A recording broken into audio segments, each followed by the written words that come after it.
وہی تبوک کے منافقین کا تذکرہ چل رہا ہے. اللہ نے بہت اس دفعہ تو منافقین کا بہت تذکرہ کیا اللہ تعالیٰ نے, بار بار ان کی شناخت. دیکھیں ہمیں تو یہ لگ رہا ہے کہ مضمون میں تکرار ہے بہت, اللہ کب سے منافقین ہی کا تذکرہ کر رہے ہیں.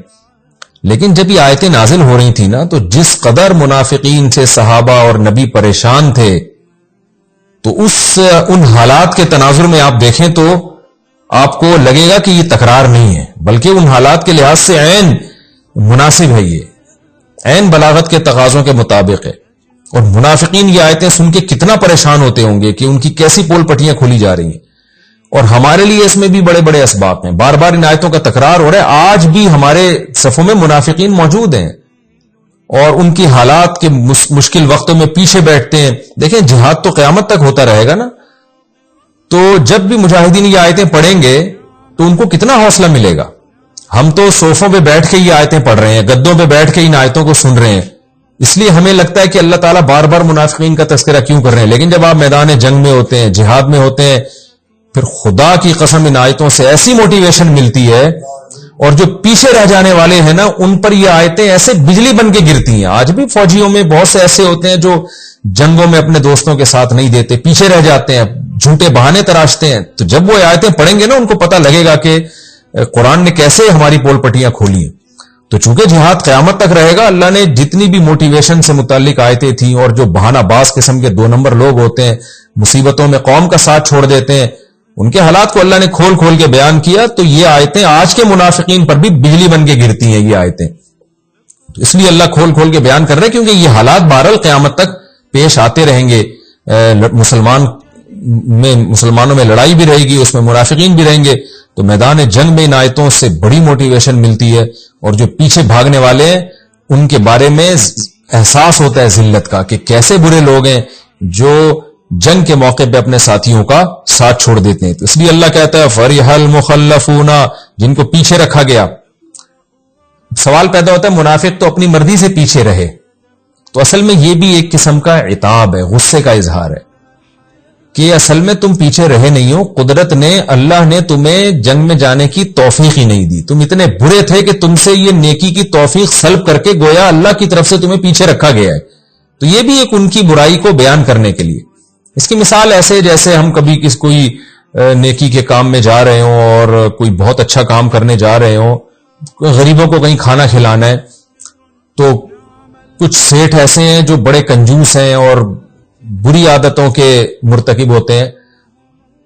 ان کو ایسے موقع پہ سخاوت کا موقع ہی نہ ملے, توفیق ہی نہ ملے, تو ہم کیا کہتے ہیں, بھائی اللہ چاہتا تھا کہ تو یہ نیکی نہ کر, اس لیے تو نے یہ خود نہیں کی, بلکہ اللہ تو چاہتا ہی نہیں تھا, اللہ کی طرف سے تجھے توفیق ہی نہیں ملی ہے. یعنی توفیق بھی تو اللہ کی طرف سے, نیکی کی توفیق مل جانا یہ بھی تو ایک اللہ کا فضل ہے نا. تو ایسے موقع پہ ہم محاورے میں بھی یہ لفظ استعمال کرتے ہیں کہ یار اصل میں تو یہ نہیں ہے کہ تو نے نیکی نہیں کی, بلکہ اللہ چاہتا ہی نہیں کہ تو کوئی اچھا کام کرے, اللہ کو گویا تجھ سے اتنی نفرت ہے. تو اسی طرح یہی اصطلاح اور یہی محاورہ استعمال کیا گیا منافقین کے لیے, گویا کہ یہ اتنے برے لوگ ہیں کہ یہ پیچھے رہے نہیں ہیں, بلکہ اللہ کی طرف سے ان کو پیچھے رکھا گیا ہے, اور مخلص لوگوں کو آگے آنے کی توفیق دی گئی ہے تاکہ ان کا مخلص ہونا ثابت ہو جائے. تو اس لیے قرآن نے یہ الفاظ استعمال کیے, ورنہ حقیقت یہ تھی کہ منافقین پراپر اپنے ارادے سے, خود سے, اپنے اختیار سے پیچھے رہے تھے. ایسا نہیں ہے کہ اللہ کی طرف سے کوئی ان پہ زبردستی تھی کہ تم پیچھے ہی رہو گے, ایسا کچھ نہیں ہے. فَرِحَ الْمُخَلَّفُونَ, وہ لوگ جن کو پیچھے رکھا گیا وہ خوش ہو رہے ہیں, اترا رہے ہیں, بِمَقْعَدِهِمْ, اپنے بیٹھنے پر اترا رہے ہیں. بھائی اتنی مشکل جنگ تھی اور اتنی مشکل حالات تھے, شکر ہے ہم نہیں گئے. خلاف رسول اللہ, اور اللہ کے رسول کے مخالفت میں, یعنی نبی تو جانے پہ خوش ہو رہے ہیں, تو یہ نبی کے برخلاف پیچھے بیٹھنے پہ خوش ہو رہے ہیں. حالانکہ سب سے زیادہ جان نبی کی قیمتی ہے, اور سب سے زیادہ آرام کا خیال تو نبی کا ہونا چاہیے. نبی جب اپنے آرام کا خیال نہیں کر رہے, وہ اس شدید گرمی میں نکل رہے ہیں اور شہادت کے متلاشی ہیں,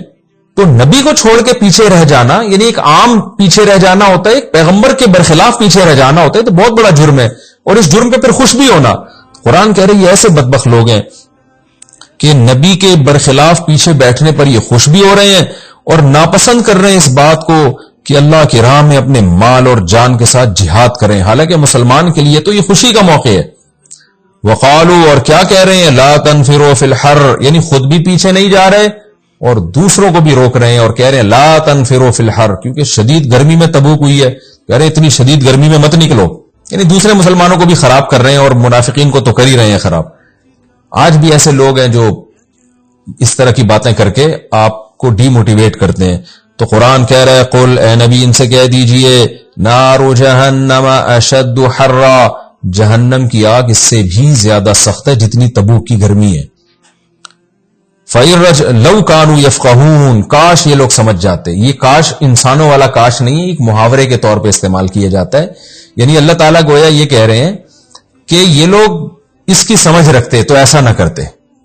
باقی اللہ کو تھوڑی کوئی کاش، اللہ تھوڑی کہتے ہیں کاش ایسا ہوتا، تو اللہ تو جو چاہتے ہیں ویسا ہو جاتا ہے، لیکن اللہ چونکہ میں نے بار بار تفسیر میں بتایا کہ اللہ ہم سے ہماری زبان میں اور ہمارے محاوروں میں کلام کرتے ہیں تاکہ ہمیں بات سمجھ میں آئے۔ فَلْيَضْحَكُوا قَلِيلًا، اللہ کہتے ہیں ان کو چاہیے کہ تھوڑا ہنسیں، وَلْيَبْكُوا كَثِيرًا، اور زیادہ روئیں۔ یہ بھی ہم محاورہ استعمال کرتے ہیں کہ تو نے کام ایسا کیا ہے کہ تجھے چاہیے کہ تو رویا زیادہ کر، ہنسا کم کر، یعنی ایسی تباہی تو نے خرید لی ہے۔ تو وہی اللہ نے وہی الفاظ استعمال کیے، جزاء بما كانوا يكسبون، ایسا کیوں کرے بھائی، روئے زیادہ کیوں؟ اللہ کہتے ہیں اس لیے کہ جو اعمال انہوں نے کیے اس کا بدلہ یہی ہے کہ ان کو رونا زیادہ چاہیے، کیونکہ آگے جو ان کو سزا ملنے والی ہے نا اس کو دیکھیں گے تو ان کی چہروں سے ہنسی اور خوشی نکل جائے گی۔ فَإِن رَجَعَكَ اللَّهُ إِلَىٰ طَائِفَةٍ مِّنْهُمْ، اے نبی اللہ آپ کو جب ان میں سے کسی جماعت کی طرف لوٹائے، کیونکہ بہت سے ایسے ہیں جن سے اب آپ کی شاید ملاقات نہ ہو، کچھ مر چکے ہوں گے منافقین، کچھ مدینہ سے بھاگ چکے ہوں گے، تو جب بھی ان میں سے کسی جماعت کی طرف اللہ آپ کو لوٹائیں اور ان منافقین سے آپ کی بالمشافہ ملاقات ہو، اور پھر ذلت مٹانے کے لیے یہ کیا کریں، فَاسْتَأْذَنُوكَ لِلْخُرُوجِ، آپ سے آئندہ نکلنے کے لیے اجازت مانگے، تاکہ جو تبوک میں یہ پیچھے رہ گئے نا اس کی ذلت ختم ہو، اور آئندہ جہاد میں آپ سے جب یہ اجازت مانگے تو فقل، تو آپ نے ان کو کیا کہنا ہے، لَن تَخْرُجُوا مَعِيَ أَبَدًا، ہرگز تم میرے ساتھ نہیں نکلو گے۔ اس آیت کے دو مطلب ہو سکتے ہیں، دونوں تفسیریں کی گئی ہیں۔ ایک تو یہ کہ اللہ کی طرف سے اب یہ فیصلہ ہے کہ تمہیں اب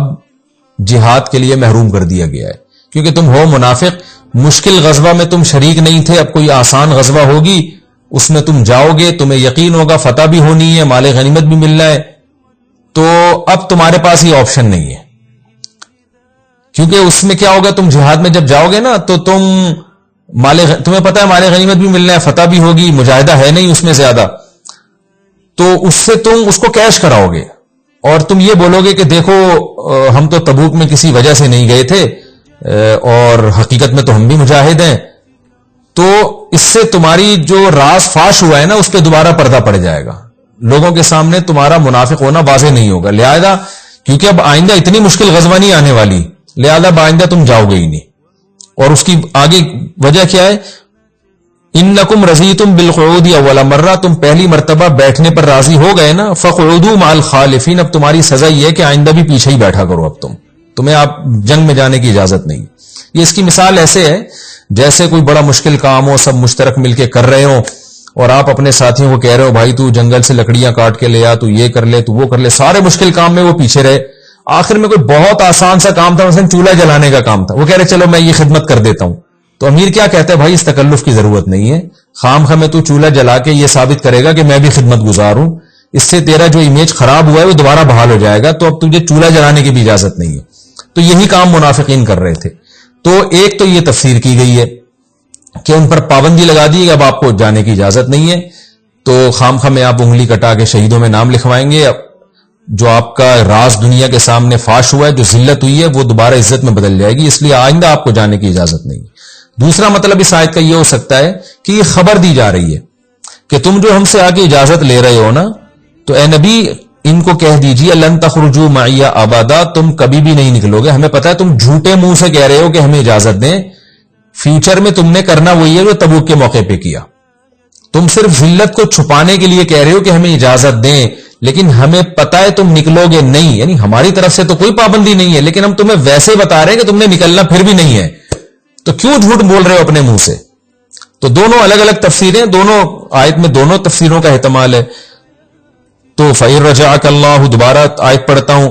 اے نبی جب آپ ان کی طرف لوٹیں کسی جماعت کی طرف، فَاسْتَأْذَنُوكَ لِلْخُرُوجِ، پھر یہ دوبارہ نکلنے کی آپ سے اجازت مانگیں، قل تو ان سے کہہ دیجئے لن تخرجوا معی ابدا تم ہرگز ہمارے ساتھ نہیں نکلو گے، یعنی یا تو یہ آرڈر ہے کہ تم اب نہیں نکلو گے، اجازت نہیں ہے، یا یہ خبر ہے کہ لن تخرجوا معی ابدا